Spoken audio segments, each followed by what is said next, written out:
Hello everyone, welcome to the market snapshots for today. So what are markets doing? I guess markets are pretty doing pretty much what has been anticipated. Uh, some very strong, good-looking pockets at the same time, some very dry or poor-looking pockets. Nifty 50 is at 24,207, which is down by almost 0.52%, has given away all the gain which it made in the prior session. Nifty 500 still looks better at 23,599, was down by 0.2% yesterday, and Nasdaq just shows to be green, but obviously if you look at it, it is 0.05% up, which basically means doesn't did anything in the last session. And same is the case with S&P 500 at 7675. This is advances to declines for Nifty 500. This is 260 advances to 240 declines, and new highs to 491 new lows, and the breadth is not improving. Above 20 EMA 238 stocks, above 50 EMA 248 stocks, and above 100 EMA 300 stocks. So like I have been saying, there are some very strong good pockets in Indian market. The only challenge is that pocket is small. It is not like 30-40% of the Indian indices is doing good. I guess maybe 15-20% is where the strength is, and rest 75-80% are lagging, and that is the reason we don't see its reflection in the indices per se.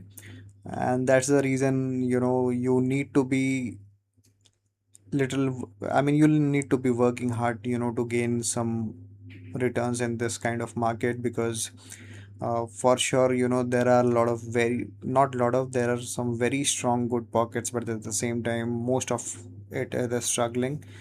So unless and until you are looking to putting in some extra efforts, maybe markets are not very easy to trade. Just look at this chart. Like I said, Nifty, whatever gain it made in this session has already given it away. And like I have been saying somewhere, uh, the breadth participation is not in sync with what is Nifty doing. I think a lot of liquidation keeps happening. Although in terms of FIs and DIs yesterday, I don't even remember when both these parties. Yesterday I think both these party combined bought almost 5,000 worth of equities in the Indian market, which has been, I don't even remember when did this last happen. That could be a good ray of hope, but just basis one day's data, it will be wrong to preempt anything. Nifty 500 is a better looking chart. Just because it is trading at its almost all-time high levels. The 50 MA's trend looks good, and if you look at it, even if yesterday it gain, but it isn't like whatever it had made in the prior session, it has given it all away. So that is the difference between Nifty 500 and Nifty 50. Here a broader sectoral themes are part of this index, and that is the reason we see this index or this chart to be better, whereas in case of Nifty 50, those are basically mega large cap companies which are really struggling. So overall sentiments from the Indian markets, Nifty 50 is still bullish just because it is above 50 MA, participation is weak and the breadth is mixed, and Nifty 500 is bullish, participation is mixed and breadth is mixed. uh, so that is what I would say. See, if you're looking for Indian markets, look for Nifty 500 and then start scouting the sectors. I keep telling the sectors every day, I'll just repeat: look for positions in healthcare, auto, media, reality. These are the sectors where consumer durables, that is one of the strongest pockets in India. So basically what is happening in the Indian markets, I think a lot of liquidation is moving towards hard assets, the asset classes which really drive the economy. And it is not only restricted to Indian economy, this is exactly what is playing out even in the US. So you literally need to be little mindful. Be At the same time, you should be knowing what your bet size is. If you are going all blind, I guess you might struggle in this market. This is not a gaga land at this point of time. It is something which will require a little bit of hard work, to get some returns. Advances to decline. This is US market S&P 500. Like I have been saying, this is an extremely volatile market. I'll tell you about what has happened in last three sessions. I guess advances in the third session from now were above 300. Yesterday they were 200, and today again they are at 280. So basically, if you see, the volatility is, I mean, almost 100 stocks going up and down. That's huge number, right, on an index which is 500. It's basically 20% of the stocks moving in any possible direction. So that is the reason I have been telling, in for the US markets, if at all you cannot handle volatility, you should not be trading it, because trust me, it can punish you bad. So advances were 283 to declines of 217, and new highs 12 to new lows of 488. Above 20 EMA 264 stocks, above 50 EMA 296, and above 200 EMA 358 stocks. Somehow I think this will be second consecutive week wherein the breadth has not improved even for the US market. So this, along with the volatility, this too adds a little bit of pressure on the US markets, that if the breadth is not building, for sure, the strength is not going to come, and if the strength is not coming, maybe you should not be trading.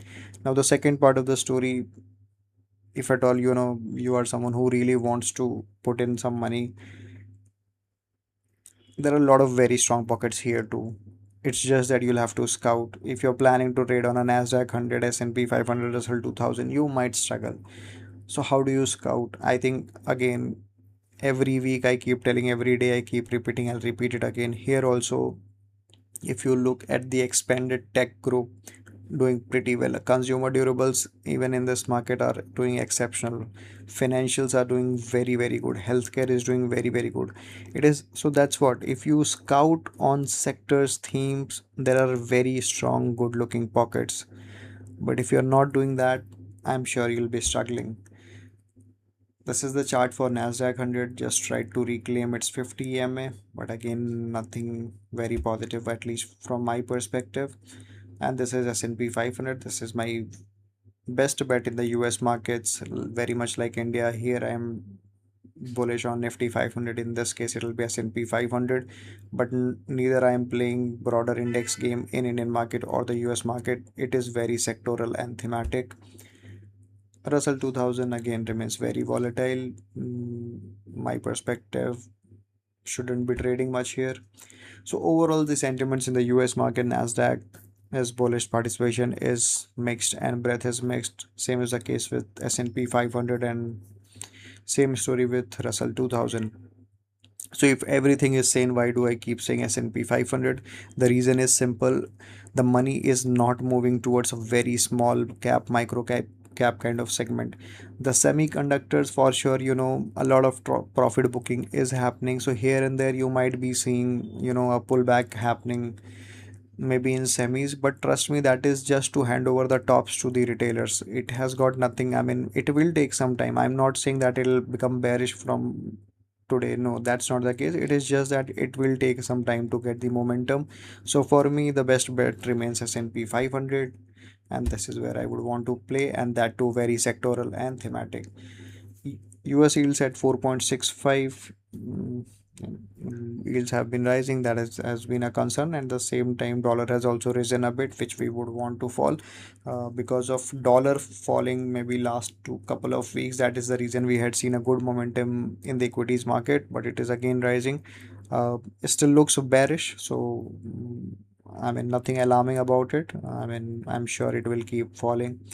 And VIX at 1521 tells us markets are neutral, which I don't think so. And Bitcoin at 78,715. So Bitcoin made a huge run from almost 63, 62,000 levels to almost 80,000. So obviously it cannot just keep having the same momentum. So it's hovering around those levels of around 77 to 80. But very, very strong looking chart. You can look for opportunities there. And same is the case with gold. Very strong looking chart. It is just that in last two sessions it has been just hovering around those levels of 4600, 4700. But again, very, very strong looking chart. Dollar, this is what I was saying. It has given some momentum, but at the same time, I'm still very bearish on dollar, and I think I mean, as much as the dollar keeps falling, that'll be really helpful to equities all across, and especially to the emerging markets like India. And Bitcoin, like I said, I mean, it has gained so much that last few sessions it has not done much, but it's still very, very bullish, very strong, very positive looking charts. By the dip is what I would say. Gold, same story, hovering at around those levels of 4600, 4700. Very, very strong looking chart by the dips. You should be accumulating gold for sure, be it in the form of ETFs, but it should be in your portfolio. May, and if at all you are an Indian investor, for sure, this should be part of your portfolio. I mean, mm, I think gold in itself is doing fine. That's one of the major reasons. The second bit is you won't get a better hedge for dollar than gold in India because rupee might keep depreciating. I don't see any reasons that a lot of things needs to be done, in case the INR needs to go up. And even if the government, the public starts building something today, it will take years of time. So that is the reason I feel this is your strongest bet. And why not? I mean, it's going up, the direction, the trend, everything is up. It's not that you are trying to accumulate falling gold. So for sure this should be part of your watch list, part of your portfolio.